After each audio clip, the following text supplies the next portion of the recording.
Sir ఇప్పుడు భార్య భర్త విడిపోయే క్రమంలో పిల్లోని భార్య అమెరికా తీసుకెళ్తే ఏంటి పరిస్థితి? భార్య భర్త విడిపోయే క్రమంలో పిల్లవాళ్ళు మాక్సిమం తల్లి దగ్గరే ఉంటారు కాబట్టి ఇలాంటి భార్యలు డైవర్స్ జరుగుతున్నప్పుడు భర్తలు యూజువల్గా విజిటేషన్ రైట్స్ వేస్తారు. నా కొడుకుని నేను వారానికి ఒకసారి చూసుకోవాలి, నాకు పర్మిషన్ ఇవ్వండి అని. ఇలాంటి టైంలో చాలా మందికి భార్యలు ఏం చేస్తారంటే వీళ్ళకి ఇవాళ రేపు సాఫ్ట్వేర్ ఉద్యోగాలు అమెరికాకి ఆన్ సైట్ అని వెళ్ళిపోతున్నారు. వీళ్ళు ఆన్ సైట్ అని వెళ్ళిపోతే 5 ఏళ్ళు 6 ఏళ్ళు వెనక్కి రారు. మరి అప్పుడు అలాంటి టైంలో కొడుకుని తీసుకెళ్ళిపోతే విజిటేషన్ రైట్స్ ఇంక ఈ భర్తకి చూడాలంటే ఎలా ఫిజికల్గా చూస్తానికి అవ్వదే.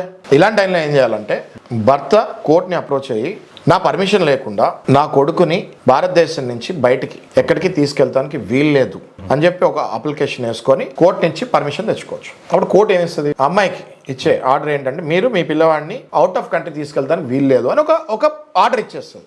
ఆ ఆర్డర్ ఇచ్చినప్పుడు ఈ వైఫ్ గనక ఆర్డర్ని ధిక్కరించి ఒకవేళ ఈ అబ్బాయిని గనక కొడుకుని గనక ఇండియా నుంచి బయటకు తీసుకెళ్ళిపోతే వెంటనే ఆ అమ్మాయి మీద అరెస్ట్ వారెంట్ కూడా ఇష్యూ, కంటెంప్ట్ ఆఫ్ కోర్ట్ కింద అరెస్ట్ వారెంట్ కూడా ఇష్యూ అయ్యే ఛాన్సెస్ గట్టిగా ఉంటాయి. ఆ అమ్మాయి ఎప్పుడు మళ్ళీ భారతదేశానికి రెన్యువల్ గురించి వచ్చినా లేకపోతే దేని గురించి వచ్చినా ఎప్పుడు వచ్చినా వాళ్ళ తల్లిదండ్రుల బాల్యం వచ్చినా ఇమ్మీడియట్గా కంటెంప్ట్ ఆఫ్ కోర్ట్ కింద ఆయనకు వారెంట్ ఇష్యూ అయ్యే ఛాన్సెస్ ఆ అమ్మాయికి ఉంటుంది. కాబట్టి ఇలాంటి కేసులో ఏం చేస్తారంటే ఈ భార్య వైపు లాయర్లు వచ్చి ఇటు సైడ్ ఉన్న అబ్బాయికి చెప్తారన్నమాట, మేమేం తీసుకెళ్లట్లేదు అబ్బాయిని, మీ కొడుకుని ఎక్కడికి తీసుకెళ్లట్లేదు, ఇక్కడే ఉంటారు, ఆ ప్లాన్ లేదు అని అబద్ధాలు చెప్తారు. అప్పుడప్పుడు అబద్ధాలు చెప్పి వీళ్ళని తీసుకెళ్ళిపోయే ఛాన్సెస్ గట్టిగా ఉంటాయి. అంటే పాప మా లాయర్కి కూడా తెలియదు, ఆ అమ్మాయి చెప్తుంది అన్నమాట నేను ఎక్కడికి వెళ్ళట్లేదని, కానీ ఆ అమ్మాయి ప్లాన్ చేస్తుంటుంది అమెరికాకి వెళ్ళిపోవాలని. అలాంటప్పుడు భర్తలు ఏం చేయాలంటే వెంటనే కోర్టుకి వెళ్ళి ఒక అప్లికేషన్ వేసి దయచేసి నా కొడుకుని కోర్టు వారి పర్మిషన్ లేకుండా ఎక్కడికి పంపిస్తానికి వీలు లేకుండా ఒక ఆర్డర్ ఇవ్వండి అని దరఖాస్తు పెట్టుకోవచ్చు, ఒక పిటిషన్ ఇవ్వచ్చు, ఆర్డర్ కూడా చక్కగా తెచ్చుకోవచ్చు.